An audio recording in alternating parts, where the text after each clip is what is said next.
Hello student, आज का हमारा टॉपिक है रेगुलेशन ऑफ जीन एक्सप्रेशन, जिसमें हम ओपेरॉन कॉन्सेप्ट को क्लियर करेंगे। ओपेरॉन कॉन्सेप्ट और रेगुलेशन ऑफ जीन एक्सप्रेशन को जानने से पहले सबसे इम्पॉर्टेंट ये है कि आपको रिकॉल करना पड़ेगा सेंट्रल डोग्मा को। What is central dogma?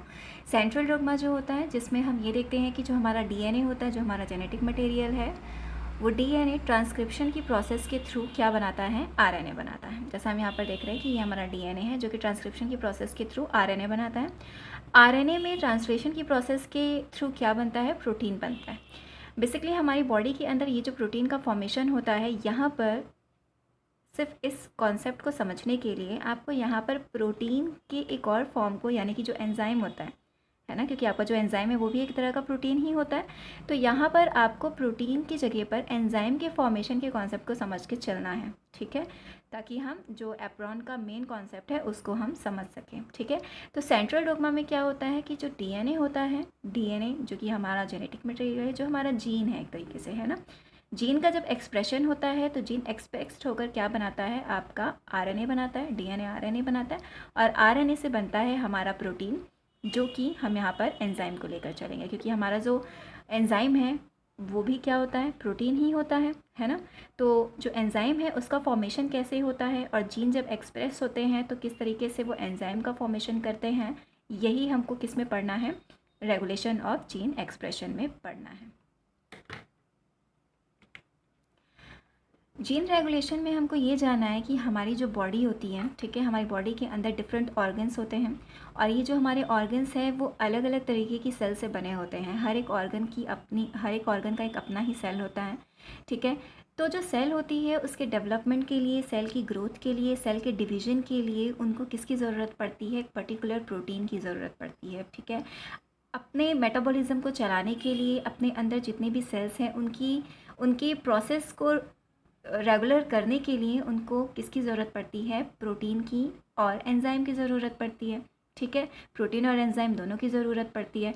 तो यहाँ पर जो हमारी सेल्स है वो किस तरीके से हमारी बॉडी के अंदर एंजाइम को यूज़ करती है, और हर एक सेल्स के अंदर, हमारे ऑर्गन की हर एक सेल्स के अंदर उनका एक अलग ही सिस्टम, एक अलग ही प्रोसेस काम करता है, जहाँ पर हर तरह की सेल्स अपने अपने सेल्स के अंदर ट्रांसक्रिप्शन और ट्रांसलेशन की प्रोसेस को कैरी करती है। हर सेल्स के अंदर जो ट्रांसक्रिप्शन की प्रोसेस होती है, ट्रांसलेशन की प्रोसेस होती है, तो उसके थ्रू जो प्रोटीन बनता है, जो एंजाइम बनता है, वो पर्टिकुलरली उसी सेल्स के अंदर वर्क करता है, ओके। तो हमारी जो सेल्स होती है वो हमेशा ही प्रोटीन का प्रोडक्शन नहीं करती। हमारी जो सेल होती है वो हमेशा ही प्रोटीन का प्रोडक्शन नहीं करती है, ज़रूरत के समय पर वो प्रोटीन प्रोड्यूस करती है ना। जैसे कि हम खाना खाते हैं, हमको जब भूख लगती है हम तभी खाना खाते हैं, है ना। तो हमारी बॉडी जो है, हमारी बॉडी की जो सेल्स है वो हमेशा से प्रोटीन का प्रोडक्शन नहीं करती हैं। वो अपने रिक्वायरमेंट के अकॉर्डिंग प्रोटीन प्रोड्यूस करती है, अपने रिक्वायरमेंट के अकॉर्डिंग एंजाइम प्रोड्यूस करती है, और फिर उस एंजाइम को वो यूज़ करती है, ठीक है। तो हमारी जो सेल्स है वो सेल्स कब प्रोटीन को प्रोड्यूस करें और कब प्रोटीन को प्रोड्यूस ना करें, ठीक है, ये उस सेल्स के ऊपर डिपेंड करता है। ये सेल खुद डिसाइड करती हैं कि उसे कब किसी प्रोटीन को प्रोड्यूस करना है और कब किस प्रोटीन को प्रोड्यूस नहीं करना है, और यही जो कॉन्सेप्ट है, यही कॉन्सेप्ट हमारा कहलाता है रेगुलेशन ऑफ जीन एक्सप्रेशन, है ना। आपका जीन जो है वो एक्सप्रेस हो या ना हो, ये डिसाइड आपका कौन करता है? आपकी सेल्स करती हैं। नेक्स्ट स्लाइड में हम देखेंगे कि जो जीन का रेगुलेशन होता है वो दो तरीके से होता है, ठीक है। आपकी जो जीन है वो एक्सप्रेस जो है वो दो तरीके से होती है। जब आपकी जीन जो है वो क्या हो जाए? टर्न ऑन हो जाए, यानी जिसका उसका एक्सप्रेशन हो जाए, तो हम क्या करेंगे कि आपका जीन का जो रेगुलेशन है वो क्या हो रहा है। और अगर आपका जो जीन है वो एक्सप्रेस्ड ना हो, ठीक है, उसका एक्सप्रेशन जो है वो क्या हो जाए? स्टॉप हो जाए, तब हम ये कहेंगे कि आपका जो जीन का रेगुलेशन है वो क्या हो गया है? टर्न ऑफ हो गया है, ठीक है। जब जीन एक्सप्रेस हो रही है तब आपके रेगुलेशन की प्रोसेस टर्न ऑन हुई है, और अगर आपके जीन की रेगुलेशन जो है वो क्या हो गई है? टर्न ऑफ है। इसका मतलब आपका जीन जो है वो एक्सप्रेस नहीं हो रहा है, ओके।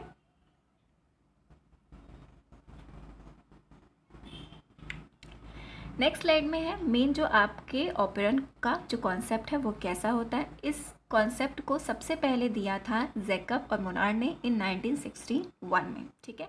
आपका ऑपेरन जो है वो ऑपेरन जो कॉन्सेप्ट है ये किसी पर्टिकुलर एक सेल पे डिपेंड नहीं, एक जीन पे डिपेंड नहीं होता। इसके लिए हमको ग्रुप ऑफ जीन की ज़रूरत पड़ती है, ठीक है। ये जो ग्रुप ऑफ जीन है वो दो तरीके के जीन का ग्रुप होता है, जिसमें से एक होता है कंट्रोलर जीन और एक होता है स्ट्रक्चरल जीन। आपका जो स्ट्रक्चरल जीन है उसके पास ही, ठीक है, आपका ये जो बेसिक जो स्ट्रक्चरल जीन होता है इसी जीन के पास इंफॉर्मेशन होती है किसके लिए, फॉर्मेशन ऑफ प्रोटीन के लिए, ठीक है। अभी आप इसको सिर्फ इस तरीके से पढ़ लीजिए, आगे हम स्ट्रक्चर में देखेंगे कि आपका जो स्ट्रक्चरल जीन होता है उसके पास ही इंफॉर्मेशन होती है और कोडोन होता है for the formation of protein, okay. लेकिन इस जीन में किसी भी तरीके का कोई रेगुलेशन की प्रोसेस नहीं होती है, ओके। और आपका जो स्ट्रक्चरल जीन होता है वो फंक्शन करता है in the presence of RNA polymerase enzyme, ठीक है, क्योंकि हमको पता है कि जो आरएनए पॉलीमरेज होता है वो डीएनए से आरएनए बनने के समय पर यूज़ होता है, ठीक है। तो यहाँ पर भी स्ट्रक्चरल जीन जब एक्सप्रेस होगा तो जो प्रोटीन का फॉर्मेशन होगा तो वहाँ पर आपको किसकी ज़रूरत पड़ती है, आरएनए पॉलीमरेज की ज़रूरत पड़ती है, ठीक है। लेकिन अगर आप कंट्रोलर जीन को देखेंगे तो कंट्रोलर जीन जो होता है उसका मेन फंक्शन होता है कि ये कंट्रोलर जीन आपके स्ट्रक्चरल जीन को क्या करता है, कंट्रोल करता है, ठीक है। और control the transcription process of structural gene, और आपके स्ट्रक्चरल जीन के ट्रांसक्रिप्शन प्रोसेस को क्या करता है, कंट्रोल करता है। इसीलिए इसको क्या बोला जाता है, कंट्रोलर जीन बोला जाता है। यहाँ पर किसी भी तरीके का कोडोन नहीं होता, मतलब यहाँ पर किसी भी तरीके के प्रोटीन का फॉर्मेशन नहीं होगा, ठीक है।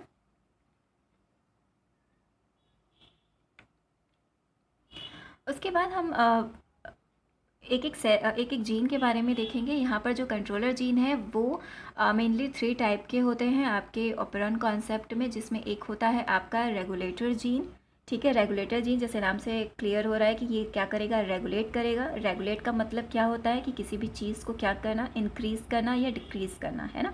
कोई भी प्रोसेस है उसको ऑन करना, किसी भी प्रोसेस को ऑफ करना, ठीक है, उसको हम बोलते हैं रेगुलेटर जीन, ठीक है।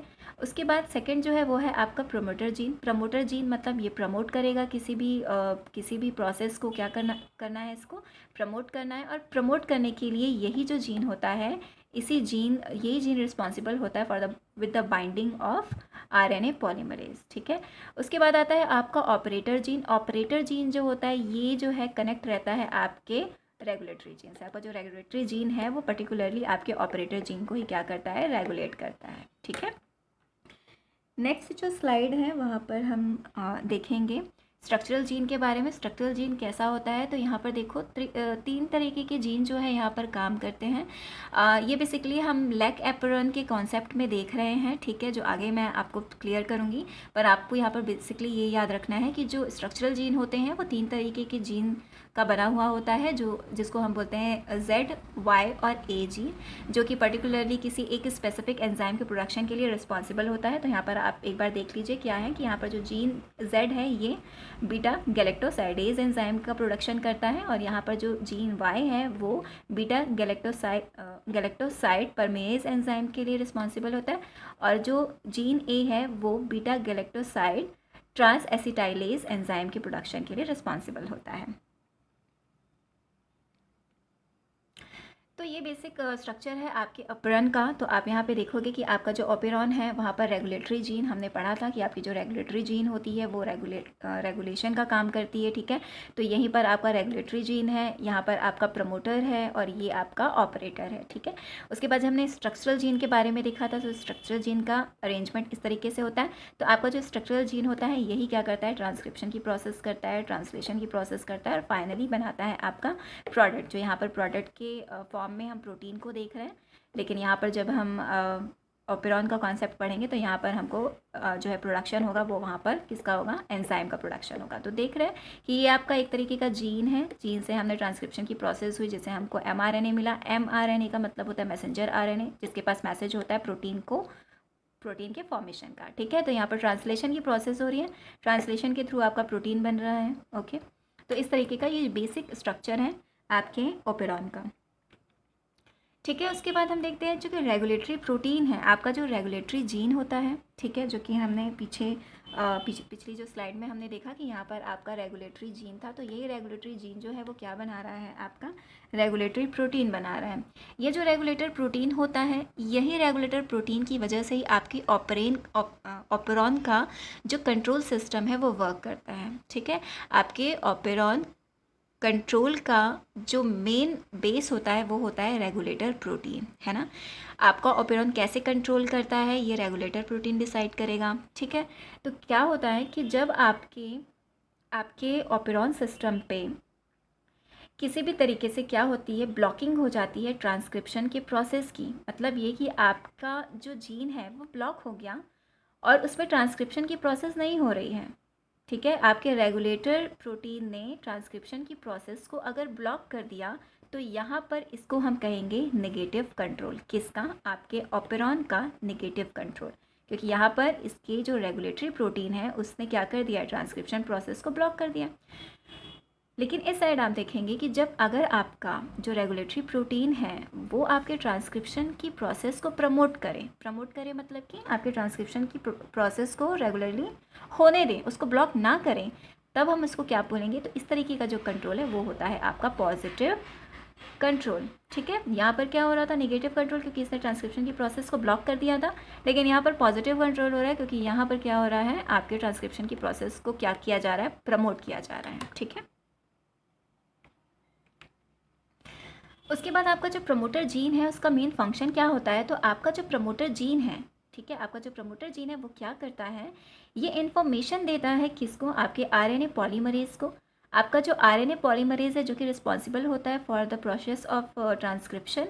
ठीक है, तो आपका जो आरएनए पॉलीमरेज होता है उसको इन्फॉर्मेशन देने का काम करता है आपका प्रमोटर जीन। आपका प्रमोटर जीन इसको इन्फॉर्मेशन देगा। इन्फॉर्मेशन देने के बाद क्या होता है कि आपका जो पॉलीमरेज एंजाइम होता है, आरएनए पॉलीमरेज एंजाइम जो होता है वो एक्टिवेट हो जाता है। और एक्टिवेशन ऑफ आरएनए पॉलीमरेज के थ्रू क्या होता है कि ट्रांसक्रिप्शन जो है वो जीन का क्या हो जाएगा, स्टार्ट हो जाएगा। ठीक है, तो प्रमोटर का काम क्या हो रहा है कि वो ट्रांसक्रिप्शन की प्रोसेस को क्या कर रहा है, प्रमोट कर रहा है through the presence of what, RNA polymerase. ठीक है, तो लैक ऑपेरॉन, इसका जो एक बेसिक एग्जांपल जो हम देखेंगे, अभी तक जितना भी आपने जीन के रेगुलेशन को देखा, यहाँ पर हम जीन के रेगुलेशन को, उसके एक्सप्रेशन को बिल्कुल क्लियर करने के लिए एक एग्जांपल लेते हैं जिसको हम बोलते हैं लैक एपेरॉन। तो जो लैक एपेरॉन है वो किस तरीके से काम करता है, तो उस एग्जाम्पल को क्लियर करने से पहले आपको ये जानना है कि हमारी बॉडी के अंदर या एक तरीके का जो इकोलाई है ना, इकोलाई जो कि एक माइक्रो ऑर्गेनिज्म, एक बैक्टीरिया है।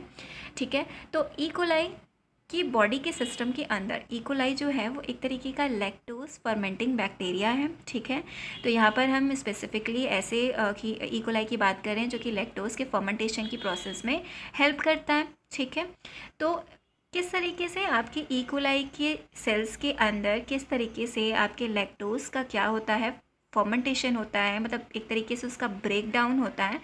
तो आपका जो लैक्टोज है वो एक तरीके का डाइसैकेराइड होता है। ठीक है, अब ये डाइसैकेराइड जो है उसको हमको क्या करना है, ब्रेक करना है। तो डाइसैकेराइड जो है वो ब्रेक होकर मोनोसैकेराइड्स में कन्वर्ट होता है। तो यहाँ पर आपका जो लैक्टोज है वो ब्रेक होकर क्या बनाता है, गैलेक्टोज बनाता है और ग्लूकोज बनाता है। गैलेक्टोज और ग्लूकोज जो कि क्या है, मोनोसैकेराइड है। तो डाइसैकेराइड ब्रेक होकर लैक्टोज और ग्लूकोज और गैलेक्टोज बना रहा है। और किस एंजाइम की प्रेजेंस में ये बना रहा है, तो ये है आपका बीटा गैलेक्टोसाइडेज एंजाइम। ठीक है, बीटा गैलेक्टोसाइडेज एंजाइम की प्रेजेंस में लैक्टोज जो है वो क्या बना रहा है, गैलेक्टोज और ग्लूकोज बना रहा है। ठीक है, तो इस तरीके से ये जो प्रोसेस है, ये प्रोसेस आपके ई कोलाई के सेल्स के अंदर होती है।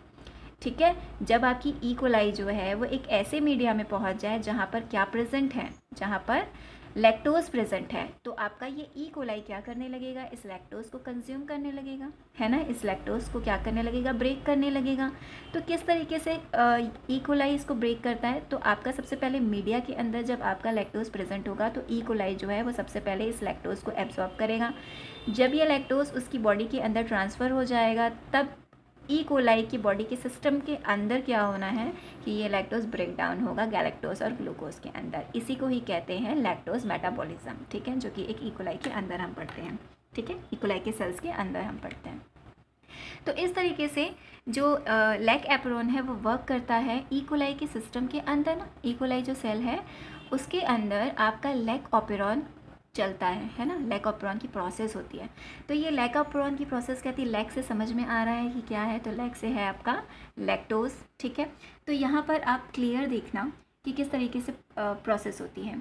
मान लीजिए कि एक मीडिया है, ठीक है, एक ऐसी प्लेस है जहाँ पर बहुत ज़्यादा क्या प्रेजेंट है, आपका लैक्टोज प्रेजेंट है, ठीक है।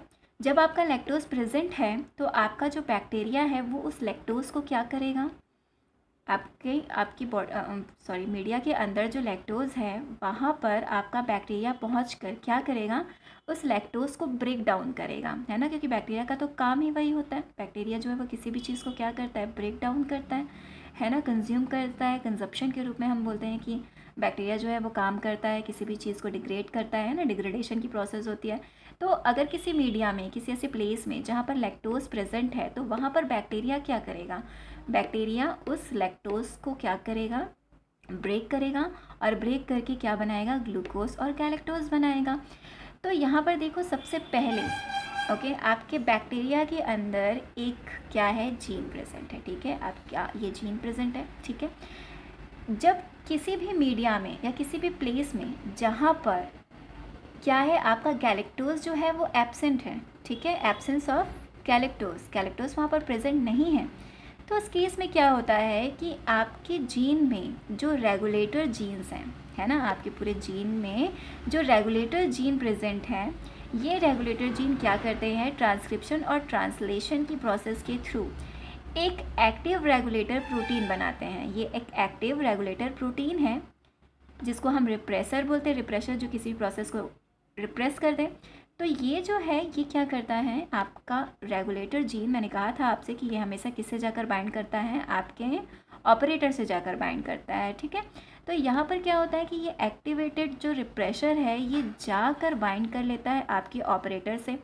जब ये ऑपरेटर से बाइंड कर लेता है तो यहाँ पर प्रेजेंट है प्रमोटर, ठीक है, यहाँ पर दिख रहा है लैक पी लिखा हुआ है, ये आपका प्रमोटर है। तो इस प्रमोटर से बाइंड करना था किसको, आपके आरएनए पॉलीमरेज को। लेकिन यहाँ पर जब आपका ये एक्टिवेटेड रिप्रेसर जाकर आपके ऑपरेटर से बाइंड कर जाता है तो ये आरएनए पॉलीमरेज आपके प्रमोटर से बाइंड नहीं कर पाता। जब ये इससे बाइंड नहीं करेगा तो आगे का स्ट्रक्चरल जीन जो है उनका ट्रांसक्रिप्शन कैसे होगा, क्योंकि मैंने आपको पहले ही बताया कि आपके जीन को ट्रांसक्राइब्ड होने के लिए आरएनए पॉलीमरेज चाहिए होता है। लेकिन यहाँ पर तो क्या किया, यहाँ पर एक्टिवेटेड रिप्रेसर ने क्या कर दिया, आपके ऑपरेटर को ब्लॉक कर दिया। जब इसको ब्लॉक कर दिया तो आपके प्रमोटर के पास आगे बढ़ने का रास्ता जो था वो कैसा हो गया, बंद हो गया। और ये प्रमोटर आगे बढ़ता तो अपने साथ लेकर जाता किसको, आरएनए पॉलीमरेज को। लेकिन अब तो यहाँ पर क्या हो गया, ब्लॉकेज हो गई है, ब्लॉकेज हो गई है तो आपका आरएनए पॉलीमरेज आकर प्रमोटर से बाइंड भी नहीं कर पा रहा है। तो यहाँ पर ट्रांसक्रिप्शन की प्रोसेस बिल्कुल क्या हो गई है, स्टॉप हो गई है, रुक गई है। यहाँ पर जीन का एक्सप्रेशन नहीं हो पा रहा है, इसलिए हम इस पूरे मैकेनिज्म को बोलते हैं स्विच ऑफ, है ना, क्योंकि यहाँ पर ट्रांसक्रिप्शन की प्रोसेस नहीं हो रही है। लेकिन अगर किसी मीडिया के अंदर किसी मीडिया के अंदर किसी प्लेस में जहाँ पर आपका लैक्टोज प्रेजेंट है, प्रेजेंस ऑफ लैक्टोज, इस केस में क्या होगा, तो इस केस में ये होता है कि यहाँ पर जो आपका रेगुलेटर जीन होता है वो ट्रांसक्राइब्ड होता है, ठीक है, ट्रांसलेशन होता है, और ट्रांसलेशन के थ्रू जो एक्टिव रेगुलेटर प्रोटीन बनाता है, इस एक्टिव रेगुलेटर प्रोटीन से लैक्टोज के थ्रू बना हुआ बीटा गैलेक्टोसाइडेज एंजाइम जो है वो क्या बनाता है, एलो लैक्टोज बनाता है।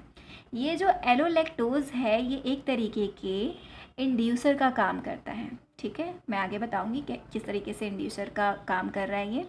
तो ये क्या करता है कि आपका जो एलो लैक्टोज है ये जाकर आपके इस एक्टिवेटेड रिप्रेसर से बाइंड कर जाता है।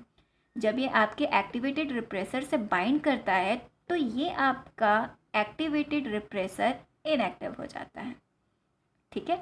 आपका एलो लैक्टोज जो है वो किससे बाइंड किया, आपके एक्टिव रिप्रेसर से बाइंड किया। जब ये एक्टिव रिप्रेसर से बाइंड किया तो इसने क्या कर दिया, इसको डीएक्टिवेट कर दिया, यानी इनएक्टिव कर दिया, ठीक है। जब ये इनएक्टिव हुआ तो अब ये जो एंजाइम, ये जो रिप्रेसर है ये आपके यहाँ पर जाकर आपके ऑपरेटर से बाइंड नहीं हो पाएगा। यहाँ पर जैसे ये बाइंड हो जा रहा था, है ना, इसका स्ट्रक्चर इस तरीके से बना था कि ये बिल्कुल यहाँ पर फिक्स्ड हो जा रहा था। लेकिन यहाँ पर क्या हुआ कि एलो लैक्टोज यहाँ पर आकर उसकी उस प्लेस को क्या कर दिया, इसने फिल कर दिया। अभी इसका जो स्ट्रक्चरल चेंजेस आ जाता है ना, आपका जो एलो लैक्टोज है जब आपके रिप्रेसर से आकर बाइंड कर जाता है तो ये एक तरीके का इसमें 3 डायमेंशनल स्ट्रक्चरल चेंजेस ले आता है, ठीक है, जिसकी वजह से ये प्रॉपरली आपके ऑपरेटर से बाइंड नहीं कर पाता है। और जब ये बाइंड नहीं कर पाता है तब आपके प्रमोटर के पास पूरा स्पेस होता है इस जीन के आगे बढ़ने के लिए, ठीक है।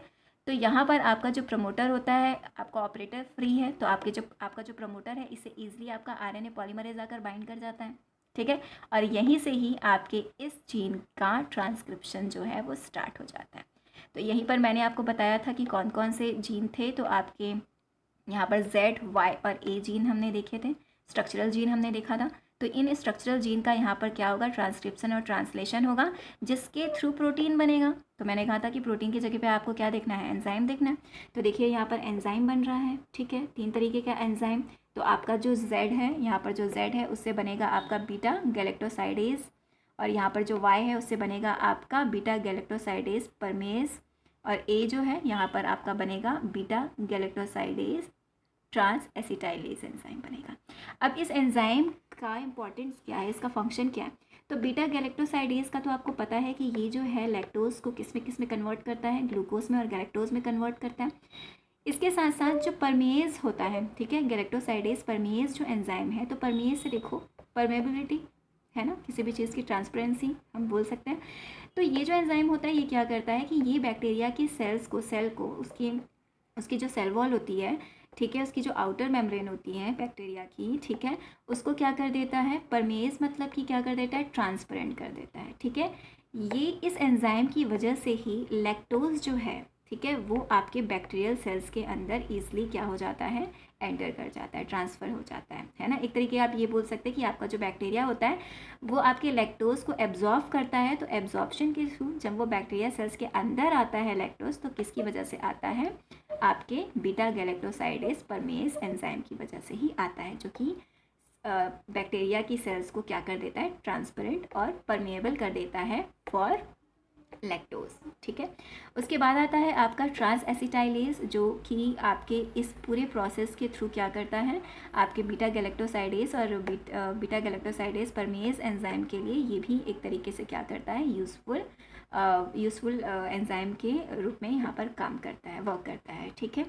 तो इस तरीके से क्या होता है, जो प्रोसेस है वो बिल्कुल कैरी होती है, यहाँ पर बिल्कुल वो प्रोसेस प्रॉपरली चलती है, ठीक है। यहाँ पर आपके जीन का क्या हुआ, ट्रांसक्रिप्शन हुआ, ट्रांसलेशन हुआ, ट्रांसलेशन के थ्रू आपको डिफरेंट टाइप के एंजाइम्स मिले, और ये जो एंजाइम्स है यही एंजाइम जो है वो फर्दर क्या करेंगे, प्रोसेस्ड करेंगे, और प्रोसेस के थ्रू जो है आपका जो गैलेक्टोज है वो ग्लूकोज और लैक्टोज जो है वो ग्लूकोज और गैलेक्टोज में क्या करता है, यहाँ पर देखो गैलेक्टोज जो है वो आपके ग्लूकोज और लैक्टोज जो है वो आपके ग्लूकोज और गैलेक्टोज में कन्वर्ट होता है, ठीक है। इन तीनों एंजाइम की प्रेजेंस में लैक्टोज, ग्लूकोज और गैलेक्टोज में कन्वर्ट हो रहा है, ठीक है। तो ये जो प्रोसेस है, ये पूरा जो मैकेनिज़्म है, ये पूरी प्रोसेस जो है वो क्या हो रही है, यहाँ पर स्विच ऑन हो रही है ना। क्योंकि यहाँ पर जब ये ब्लॉक हो रहा था तो ट्रांसक्रिप्शन ट्रांसलेशन नहीं हो रहा था, लेकिन जब यहाँ पर एलो लैक्टोज बाइंड करता है तो ये इस रिप्रेसर को इनएक्टिव कर देता है। इनएक्टिव होने की वजह से रिप्रेसर ऑपरेटर से बाइंड नहीं कर पाता है, तो प्रमोटर आरएनए पॉलीमरेज के साथ इस पूरे जीन को ट्रांसक्राइब कर देता है। आफ्टर ट्रांसक्रिप्शन ट्रांसलेशन की प्रोसेस होती है, और इस तरीके से एंजाइम का प्रोडक्शन होता है। और यही प्रोड्यूसिंग जो एंजाइम्स होते हैं, यही आपके लैक्टोज मेटाबॉलिज्म में पार्टिसिपेट करते हैं, ओके। तो इस तरीके से आपका लैक्टोज जो है, लैक्टोज का जो लैक ऑपेरॉन है वो वर्क करता है। यहाँ पर 2 टर्म्स दिया हुआ है, एक है आपका नेगेटिव कंट्रोल और एक है इंड्यूसिबल टाइप ऑफ एप्रॉन। तो आपका इंड्यूसिबल, मैंने आपको यहाँ पर ये बताया था कि यहाँ पर जो एलो लैक्टोज होता है ये इंड्यूसर का काम करता है। इंड्यूसर का मतलब ये होता है कि यहाँ पर ये क्या कर रहा है, आपके एक्टिव रिप्रेसर से बाइंड करके इस प्रोसेस को होने से क्या कर रहा है, हेल्प कर रहा है ना। लेकिन यहाँ पर देखो लैक्टोज ने खुद के भी प्रोडक्शन के लिए, है ना, लैक्टोज ने खुद को डिग्रेड करने के लिए ना, सॉरी प्रोडक्शन नहीं, डिग्रेडेशन होता है यहाँ पर लैक्टोज का। तो लैक्टोज जो है वो खुद के ही डिग्रेडेशन के लिए, एंजाइम के प्रोडक्शन के लिए क्या करता है, एलो लैक्टोज को प्रोड्यूस करता है ना। लैक्टोज खुद को ही डिग्रेड करने के लिए एलो लैक्टोज को प्रोड्यूस कर रहा है, तभी तो ये यहाँ पर जाएगा, ट्रांसक्रिप्शन होगा, एंजाइम बनेंगे और इसी का लैक्टोज को क्या कर देंगे, डिग्रेड कर देंगे। तो खुद के डिग्रेडेशन के लिए आपके लैक्टोज ने एलो लैक्टोज प्रोड्यूस किया, है ना।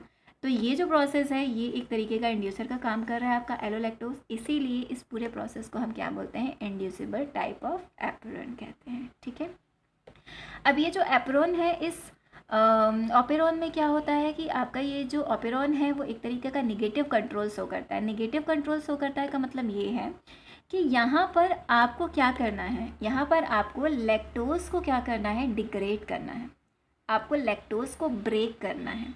तो यहाँ पर जो आपका रिप्रेसर होता है, ये रिप्रेसर एक्टिव होने के बाद जाकर यहाँ पर क्या कर रहा है, ट्रांसक्रिप्शन की प्रोसेस को क्या कर दे रहा है, ब्लॉक कर दे रहा है, ट्रांसक्रिप्शन की प्रोसेस को ब्लॉक कर दे रहा है ना। तो यहाँ पर ये क्या कर रहा है, एक नेगेटिव वर्क कर रहा है कि इसने ट्रांसक्रिप्शन की प्रोसेस को क्या कर दिया, ब्रेक कर दिया है। तो हम इसको क्या बोलते हैं, नेगेटिव कंट्रोल। ओके, क्या कहेंगे, नेगेटिव कंट्रोल और inducible type of operon for the presence of allolactose, ठीक है, क्लियर है। अब इसके बाद जो नेक्स्ट होता है वो होता है आपका पॉजिटिव रेगुलेशन। अभी हमने नेगेटिव पढ़ा था और पॉजिटिव रेगुलेशन। तो पॉजिटिव रेगुलेशन जो होता है यहाँ पर आता है आपका ट्रिप्टोफैन ओपेरॉन। ट्रिप्टोफैन ओपेरॉन, अब यहाँ पे ट्रिप्टोफैन ओपेरॉन का क्या काम है, तो ट्रिप्टोफैन जो कि एक तरीके का अमाइनो एसिड है जो हमारे बैक्टीरिया की बॉडी के अंदर प्रेजेंट होता है, बैक्टीरिया में प्रेजेंट होता है, ठीक है।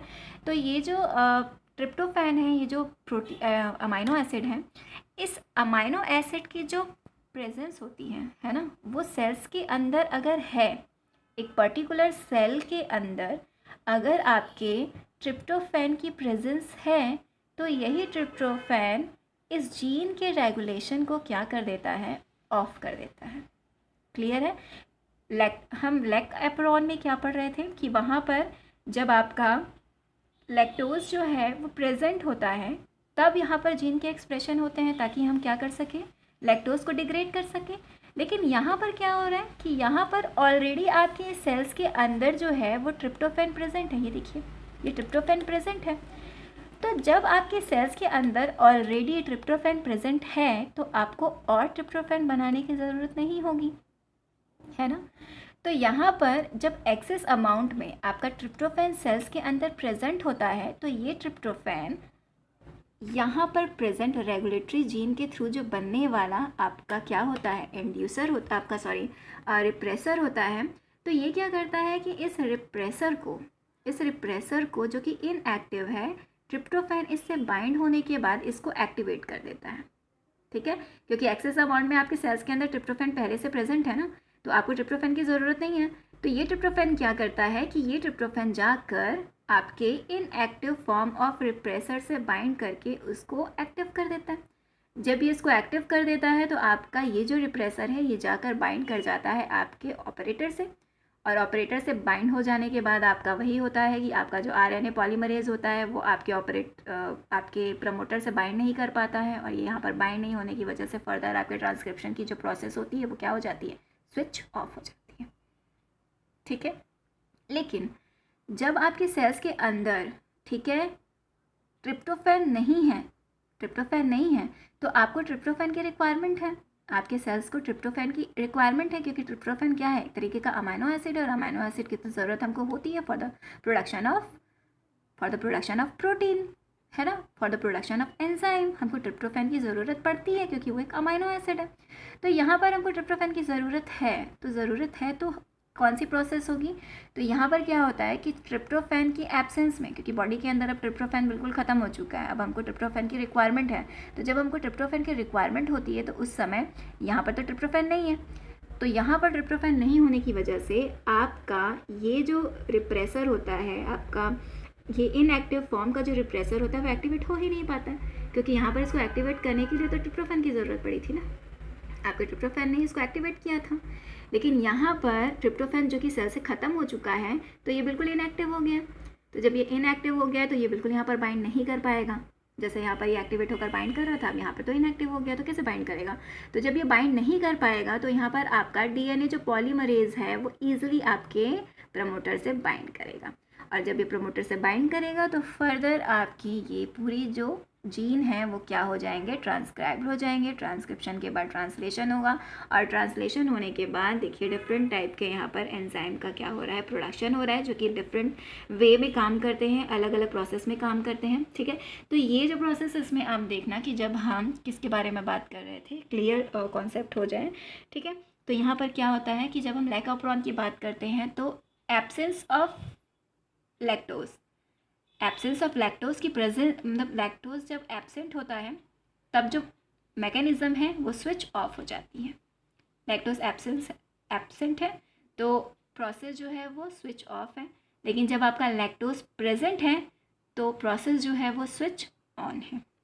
ठीक है, लेकिन ये अपोजिट होता है, ये अपोजिट होता है आपके ट्रिप्टोफैन ओपेरॉन में। यहाँ पर क्या होता है, यहाँ पर जब आपका ट्रिप्टोफैन प्रेजेंट है तो आपकी प्रोसेस स्विच ऑफ हो रही है ना, क्योंकि ऑलरेडी एक्सेस अमाउंट पे प्रेजेंट है तो आप एक्स्ट्रा थोड़ी ना डालोगे। जैसे कि बस में अगर बहुत ज़्यादा भीड़ है तो आप एक्स्ट्रा लोग तो बैठ नहीं सकते, है ना। तो जब एक्सेस अमाउंट पे प्रेजेंट है तो क्या कर रहा है, ये खुद ही क्या कर दे रहा है, अपने प्रोडक्शन को बंद कर दे रहा है कि भाई बहुत हो गया, इनफ हो गया, अब ज़्यादा प्रोडक्शन की ज़रूरत नहीं है।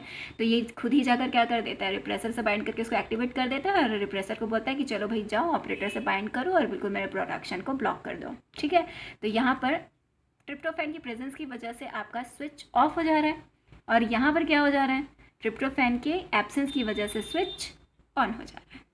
ठीक है, स्विच ऑफ और ये स्विच ऑन, क्लियर है। अब यहाँ पर ये आ रहा है कि ये पॉजिटिव रेगुलेशन क्यों हो रहा है, तो यहाँ पर देखो कि ट्रिप्टोफैन की एक्सेस अमाउंट हो रही है ना, बहुत सारा ट्रिप्टोफैन ऑलरेडी प्रेजेंट है, तो ये खुद से ही अपने प्रोडक्शन को क्या कर दे रहा है, बंद कर दे रहा है। तो एक तरीके का पॉजिटिव रेगुलेशन है ना, क्योंकि उसने क्या किया, बहुत ज़्यादा अमाउंट में प्रोडक्शन हो चुका है तो अब क्या करना है, हमको प्रोडक्शन को बिल्कुल स्टॉप कर देना है।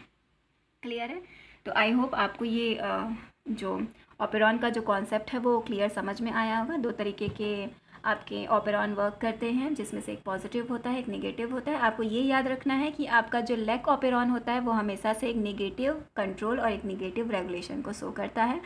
ठीक है, और एक तरीके का इंडिशर होता है। तो लैक्टोज जो ओपेरॉन है वो जनरली बहुत इंपॉर्टेंट होता है, लेकिन इसके साथ आपको ट्रिप्टोफैन ओपेरॉन को भी बिल्कुल ध्यान में रखना है कि वो किस तरीके से स्विच ऑफ स्विच ऑन होता है। ठीक है, एक बेसिक कॉन्सेप्ट है आपके जीन के रेगुलेशन का।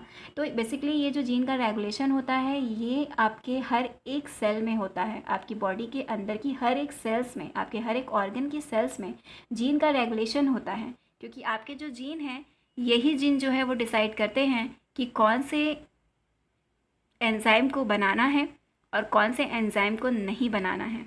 ठीक है, तो इस तरीके से आपकी जो सेल है उसका मैकेनिज़्म काम करता है। आपकी सेल जो है वो सेल्फ कंट्रोल में होती है, आपकी सेल्स खुद डिसाइड करती है कि उसे किस समय किसी एंजाइम को प्रोड्यूस करना है और किस समय प्रोड्यूस नहीं करना है।